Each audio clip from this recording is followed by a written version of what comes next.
I was never meant to be the wealthy one in my family. That role belonged to my younger sister, Morgan, the golden child. She was the homecoming queen, the student with a 4.2 GPA, the one accepted into every Ivy League school she applied to. I was just Justin, 34 years old, quiet, slightly awkward in large groups, more comfortable reviewing quarterly reports than talking about fashion trends or planning lavish weddings. I work in private equity, though you would never guess it by looking at me. I still wear the same $60 watch I bought in college. I drive a 10-year-old Honda Accord. I live in a house I paid off in cash 2 years ago. No debt, no chaos, no interest in showing off. That's probably why no one in my family ever really understood what I did, and why I never bothered to explain it. They assumed I worked in some kind of finance. My mom once told her friend I was a bank teller or something close. I smiled and let it go. Explaining leveraged buyouts and silent partnerships felt pointless, especially since Morgan absorbed all the attention anyway. She always had. Even as kids, I felt like the extra sibling, the backup. She got piano lessons, ballet recitals, private tutors. I got told to stay quiet during her practice. If she wanted something, the entire household focused on making it happen. If I needed help with school or life or anything else, I got a pat on the back and a reminder that I'd figure it out. I'm not bitter. At least, I wasn't. For most of my life, I kept my head down, worked hard, and accepted that my parents, especially my mother, saw Morgan as the family's bright future. They called her our little star, even when we were well into our 20s. And Morgan played the role perfectly, charming, smiling, and just helpless enough to always need saving with someone else's money. The truth is, behind the sparkle and social media filters, Morgan has no idea how to manage money, relationships, or responsibility. She's burned through more jobs than I can count, bounced between luxury apartments she couldn't afford, and cycled through wealthy men who disappeared the moment marriage came up. So when she finally found someone who proposed, and who could actually tolerate her long enough to stay, my family lost their minds. It felt like Morgan had finally locked in her fairy tale ending, and the rest of us were expected to play background characters. For a while, I went along with it. I attended the engagement party, brought a thoughtful and admittedly expensive gift, smiled through the champagne toasts, and listened as Morgan talked endlessly about the Paris honeymoon, the custom Vera Wang gown, and the historic vineyard estate they booked as the venue. She threw numbers around casually. $110,000 for the dress, $8,000 for flowers, $6,000 for a calligraphy artist flying in from New York to handwrite the invitations. Every detail was excessive. Every dollar came from someone else, mostly our parents. The real shock came a week later when Morgan invited me to lunch. We met at a trendy cafe downtown, the kind with $15 avocado toast and baristas who looked like magazine models. I knew something was off the moment she offered to pay. Morgan never offers to pay. She ordered a beet latte, which I didn't even know existed, then looked at me with that practiced smile she used when she wanted something. So, she said, you're doing really well, right? I blinked. I'm doing fine. No, she said, pressing. I mean really well. You own your house, no student loans. You travel. You must be killing it with investments. I gave a careful smile. I live within my means. She laughed, like I'd said something charming. That's so you, so modest. I waited. I already knew where this was going. I just didn't know the scale. She leaned in and lowered her voice. I'm a little over budget on the wedding. Just a bit. Okay, more than a bit. 50,000. I nearly choked on my water.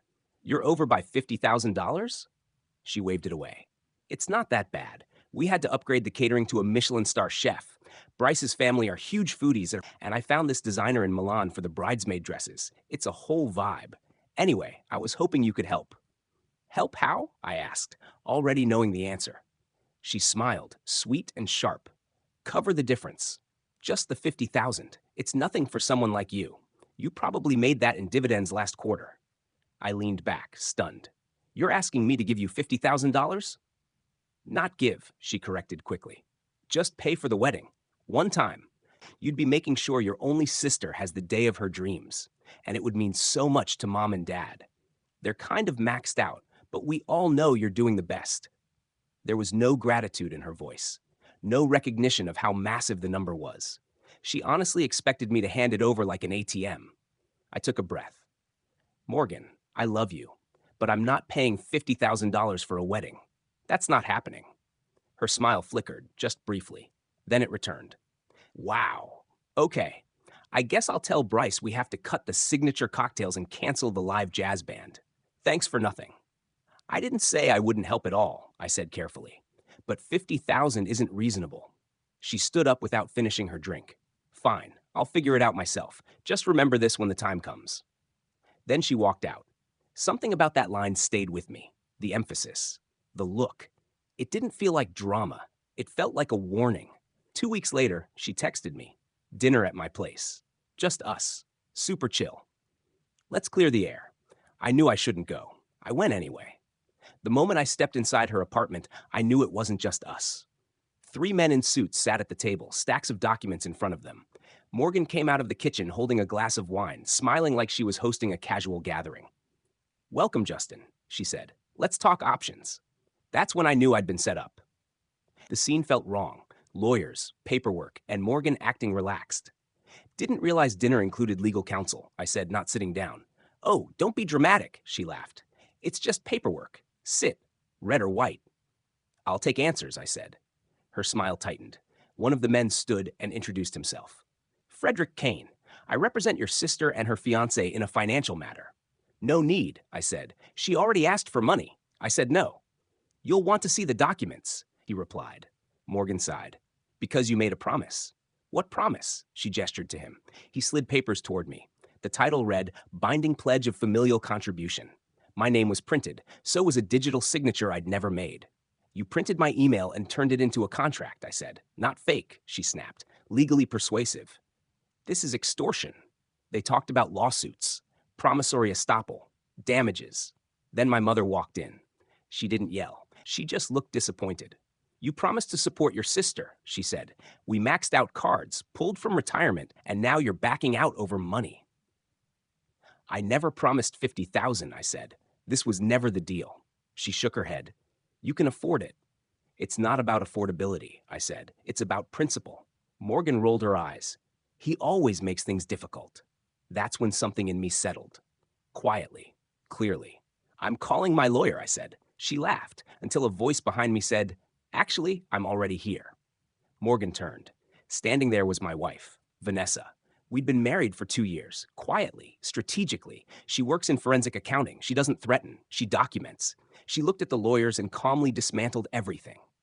And in that moment, Morgan realized she'd lost control, not because of money, but because I was never hers to use. I deserve a beautiful wedding. You deserve respect, I said, and you lost mine a long time ago. Then I turned to my mother. And you let this happen. You supported her. You didn't even ask me what was true. You just assumed I owed her something, as if I'm not your son, just a resource. Mom looked like she wanted to argue, but she didn't. Maybe she finally realized something had changed. The old rule, Morgan first, wasn't bending anymore. It had already broken. I stepped back toward the door and took Vanessa's hand. We're leaving. Morgan screamed behind me. She actually screamed. You're going to regret this, Justin. I swear, you'll regret this. Vanessa paused just long enough to look back and say calmly, You should stop making threats. We record everything. Then we walked out. But it didn't end there. That night, I didn't sleep. Vanessa and I sat at the kitchen table reviewing everything. Legally, we were solid. Emotionally, I wasn't. Not in a loud, dramatic way, but in the quiet, empty way that hits when you finally admit something in your life has been wrong for years. Around 10 the next morning, my phone started buzzing. First my aunt, then a cousin, then an old friend I hadn't heard from in months. Vanessa checked her phone and went still. She posted, she said. My stomach dropped. Morgan had gone to Facebook, Instagram, and even LinkedIn. She wrote a carefully worded post about being emotionally devastated because her own brother had withdrawn financial support days before her wedding. She framed herself as the victim, implied I'd made promises and backed out at the last minute. She never named me, but she didn't need to. The message was clear. And people responded exactly how you'd expect. Sympathy, anger, judgment. Within an hour, messages flooded in. Some accusatory, some confused, some demanding explanations. But the worst part was my mother's comment. Just a heart emoji, and you don't deserve this. We love you. No context, no defense, just public approval of Morgan's story. That's when something in me snapped. No more protecting them. No more playing nice. Vanessa looked at me and asked, "Ready?" I nodded. Let's be clear about who we're dealing with. I didn't speak to my family for 3 days. Not to punish them, because I genuinely didn't know what to say. Every time I checked my phone, my chest tightened. Friends, distant relatives, even people I barely knew weighed in. Most didn't ask for my side. They assumed. Because when someone cries online and claims betrayal days before a wedding, people don't question it. What surprised me most was how lonely it felt. I'd never been overly close to my family, but I had always shown up when it mattered. I helped with taxes. I co-signed Morgan's car loan years earlier. I quietly paid off my uncle's mortgage. I never asked for recognition. None of it mattered after that post. Morgan never mentioned the forged contract, the lawyers, or the threats. She turned it into a clean story. Abandoned bride, greedy brother, broken family. And my parents stood by it. No call from my father. Just another post from my mother praising Morgan. I wasn't angry anymore. Just numb. I barely ate that week. Vanessa didn't push. She made tea, sat with me, let the silence exist. But underneath it all, I felt something forming. Not rage, just a heavy realization. I was never really part of that family. On the 4th day, I went for a drive. I ended up near the old baseball field where Morgan and I used to ride bikes as kids. I sat there and wondered when she changed or if I ever truly knew her. I remembered how she cried when caught cheating at board games, how she always found a way to win anyway, and how my mother would say, just let her feel special. I learned early that Morgan didn't have to follow rules. She just had to cry. And I never cried. That night, when I got home, Vanessa handed me a folder. Look when you're ready.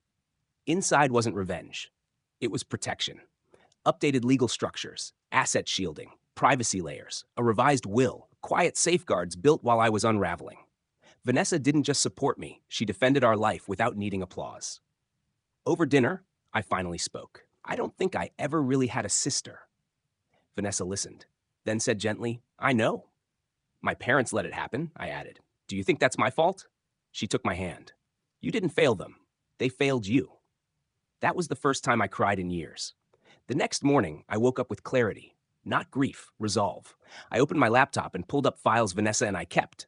Contacts, ownership records, what we called the fire list. I added a new name, Morgan Elaine Collins. Reason, personal betrayal, attempted extortion, family manipulation. Note, do not engage emotionally, only strategically. Morgan never understood something important. I never wanted power, but I learned how to use it quietly. While she chased attention, she assumed silence meant weakness. 2 nights later, a wedding invitation arrived. Gold trim, fake wax seal. Addressed to Justin Collins, financial contributor and brother of the bride. I stared at it. Vanessa read it over my shoulder. She's bold. She's still pretending I'm paying, I said. I dropped it in the trash. That wasn't an invitation. It was a statement. Morgan was doubling down, still trying to control the story. And I was done arguing. I called my father. We met at my parents' house. Morgan's BMW sat in the driveway like it owned the place. Inside, the walls were still lined with her photos. None of me. I asked my father one question. If the roles were reversed, what would he have done? After a long silence, he said, You don't need us. Morgan does. That told me everything. I'm done, I said. Not angry, just finished. And I left. Life got quieter after that. Better. Vanessa and I built carefully, invested intentionally. Let the noise fade. Morgan's wedding happened without us. I saw photos later. I noticed one thing immediately. I didn't exist in them, not even as a villain. 3 weeks later, my mother left me a voicemail blaming me for embarrassing Morgan. I never called back. Months passed. We secured everything. Clean breaks. No loose ends. Then an email arrived. Subject, urgent help needed. It was from Bryce. I didn't respond right away. I thought about who I wanted to be. Then I replied with one sentence, let's meet, tomorrow, 9 a.m., just you. At the meeting, Bryce explained everything. Morgan had started a fake business, taken deposits, blamed others, forged records, and disappeared with the money. I listened. Then I handed him a file. Evidence. I'm not bailing you out, I said, but I'll give you the truth. Why, he asked. Because I'm not like her. Later over breakfast, Vanessa asked how it felt. Clear, I said. This wasn't revenge. It was alignment. Morgan would resurface. She always did. And when she did, this time I wouldn't be reacting. I'd be ready. For months, there was only silence, waiting, moving forward on the surface while knowing deep down that Morgan wasn't truly gone. People like her don't vanish. They pull back, regroup, and return with a new image, a new narrative, and just enough staged vulnerability to make others forget how harmful they can be. I didn't need to look for her. I only needed patience. As expected, in late April, while Vanessa and I were cooking dinner in our new home in Colorado, her phone vibrated. She glanced at the screen, raised an eyebrow, and passed it to me. Blocked number. No caller ID, but the voicemail made it obvious who it was. She said she knew she was probably the last person I wanted to hear from, that she was in a difficult place and trying to make things right, that we had left matters unresolved, but she thought we should talk. She reminded me she was still my sister, said she missed me, and asked me to call her back. Vanessa muted the speaker. She's testing the waters, she said. She's out of options, I replied evenly, stirring the pasta. She's burned every bridge she had. We didn't respond. Not then. Later that night, I sat at my desk and opened a file I hadn't touched in months, morganp3.psw. I reviewed every entry, verified each contact, confirmed nothing had changed. When I was finished, I sent a single email to Laya. Laya works in compliance for a major event venue group, the kind that handles upscale weddings, galas, and fundraisers. We had helped her once before when she'd been pulled into a bad financial situation through her ex-fiancé. Vanessa resolved the legal issues. I handled the financial side. Laya remembered that favor, and she honors her obligations. The next day, Morgan resurfaced online. It started subtly. A new Instagram post with a grainy sunset and a vague quote about rebuilding instead of regretting. Then a Facebook page appeared, Morgan Collins Events, gold lettering, clean branding, luxury wedding planning with heart. The old name, Elegance by Morgan, was gone. This was a rebrand. She even registered a new LLC in Wyoming, using a private filing with no public address. It was calculated, but incomplete. Within a week, the cracks showed. Tagged photos, familiar voice clips, recycled stories, curated testimonials, everything staged. None of it genuine.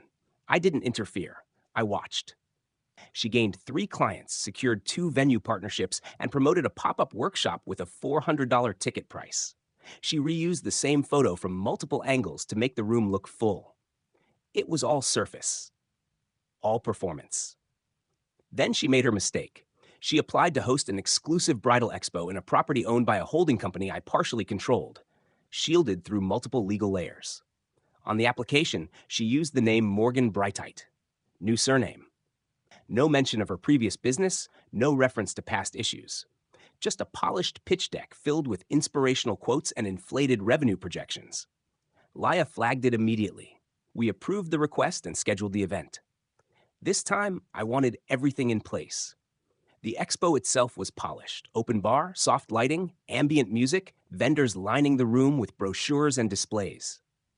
At the center stood Morgan, dressed in a white blazer, hairstyled in loose curls, delivering confidence on cue. Vanessa and I didn't attend. We didn't need to. Instead, we sent Tori. Tori was a real bride and one of Morgan's former clients, someone who had reached out privately after her wedding fell apart. Morgan had taken her deposit, promised a full-service package, then disappeared. Vanessa had helped Tori recover part of the loss through the venue, which had already blacklisted Morgan. When we asked if she'd be willing to attend the expo and ask a few questions, Tori agreed immediately. She brought a friend with a small, discreet camera setup. Nothing obvious. The exchange wasn't dramatic. It was controlled and professional. Tori approached the booth, smiled, and said, "Hi, I'm Tori. I think we worked together last year." Morgan hesitated briefly, then smiled back. "Of course. It's good to see you." Tori nodded and asked what happened to Elegance by Morgan, the name listed on her invoice. Morgan paused, then said she had rebranded. "And the deposits you collected?" Tori asked. "Did those rebrand too?" A few people nearby started paying attention. That was enough. Morgan stiffened, asked what this was about. Tori replied calmly that she was just asking questions and suggested they continue privately if needed. Morgan stepped back and walked away, disappearing behind a curtain. Tori didn't follow. She didn't need to. The recording was already complete. Within a week, the footage appeared on several small industry blogs. No accusations, no commentary, just documentation, contracts, dates, registrations, voicemails. The article was titled, "Why Are So Many Brides Missing Refunds from Morgan Collins?" The response was immediate. Vendors withdrew, clients canceled, venues flagged her name internally. Then a major bridal magazine quietly issued a correction, stating they were no longer affiliated with Morgan Collins or Morgan Brightite events. After that, she disappeared again, this time permanently. That wasn't retaliation, it was resolution. A month later, I traveled back to the city for a routine business meeting. As I left my hotel, I passed a woman pacing the lobby in a hoodie and sweatpants, speaking urgently into her phone. It took a moment to recognize her. It was Morgan. She looked exhausted. No makeup, no audience. I didn't stop, but I slowed just enough to hear her say she didn't have the money and needed more time. I kept walking. That was the moment I knew it was finished. Her reputation hadn't been destroyed by scandal, simply been removed. No platform, no credibility, just silence. Later that week, Vanessa and I sat on the balcony of our mountain home. The air was cool, the sky clear. Our phones were off. I told her what I'd seen. She asked, "Do you feel better?" I thought for a moment. "No," I said. "I feel clear." Consequences don't arrive all at once. They ripple outward, slowly reshaping everything. For me, the next step came as a phone call, not from Morgan or my parents, but from a lawyer representing Bryce Collins. He explained they were filing a civil case against Morgan and asked if I would be willing to cooperate. She had already been served. Fraud, breach of contract, misrepresentation, with potential criminal referral pending discovery. I agreed. Justice didn't arrive loudly. It arrived through paperwork. By the time my deposition was complete, Morgan had been removed from every professional association she'd joined. Clients pursued claims. One shared her story publicly, which was picked up by a major consumer rights account. The message was simple. When a life is built on deception, accountability follows. Morgan deleted her accounts days later. Bryce called afterward. The case was settled. She was financially ruined and moving back in with my parents. Bryce was divorced and finally free. When he asked if I thought she would ever change, I said no, but that we had. My parents reached out once. Polite. No apology. Just expectation. I replied honestly and stepped away. Life moved forward. Vanessa's firm expanded. She spoke at conferences. I invested quietly in new ventures, including a legal tech startup focused on fraud prevention. Success didn't announce itself. It stabilized. The last time I saw Morgan was nearly a year later, in a grocery store. Her card was declined. She looked up, saw me, and froze. I nodded once and walked away. That was the end. Years later, sitting on our porch, Vanessa asked what I had said to her that day. "Nothing," I replied. Some people confuse forgiveness with weakness. It isn't. It's freedom. When Vanessa asked what I called the whole experience, I said, accountability. She asked if Morgan ever learned. No, I said, but I did. A letter eventually arrived from my mother. A brief apology. No requests. No conditions. I didn't respond. Because sometimes closure isn't a discussion, it's a choice. And with that choice came peace. Quiet, steady, and lasting.